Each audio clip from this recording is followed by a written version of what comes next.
రాహుల్ గాంధీ పట్ల మాజీ మంత్రి కేటీఆర్ వాడిన పదజాలంపై మంత్రి పొన్నం ప్రభాకర్ ఖండించారు. ఆ భాషలో విమర్శలు చేస్తున్నారంటే కేటీఆర్ అసహనం పరాకాష్ఠకు చేరినట్లు కాదా అని మంత్రి ప్రశ్నించారు. వరుస ఓటమిలతో కేటీఆర్ అసహనంతో కొట్టుమిట్టాడుతున్నారని ఆరోపించారు. స్వేచ్ఛ, స్వాతంత్ర్యం, దేశ ఐక్యత కోసం ప్రాణాలర్పించిన కుటుంబాన్ని ఈ విధంగా విమర్శించడం సరికాదన్నారు. రాహుల్ గాంధీని విమర్శించడం మానుకోవాలని హితవు పలికారు.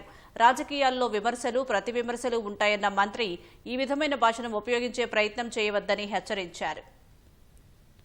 రాహుల్ గాంధీ గారి కుటుంబం త్యాగాల కుటుంబం. ఈ దేశ స్వతంత్రం కోసము, తదనంతరం దేశం కోసం, ఐక్యత కోసం ప్రాణాలు అర్పించిన కుటుంబం. ఇటువంటి భాష వాడి గొప్పవాడు కావు, నీ యొక్క గౌరవాన్ని పోగొట్టుకుంటున్నావు కేటీఆర్ గారు. రాహుల్ గాంధీ గారిని ఈ విధంగా విమర్శించడం మానుకో. రాజకీయాల్లో విమర్శలు, ప్రతి విమర్శలు ఉంటాయి, కానీ ఈ విధంగా భాషను ఉపయోగించుకొని అసహనాన్ని, మీకుండబడేటువంటి ఫ్రస్ట్రేషన్ను చూపించే ప్రయత్నం చేస్తారు. ఇది మంచిది కాదు. జాగ్రత్త.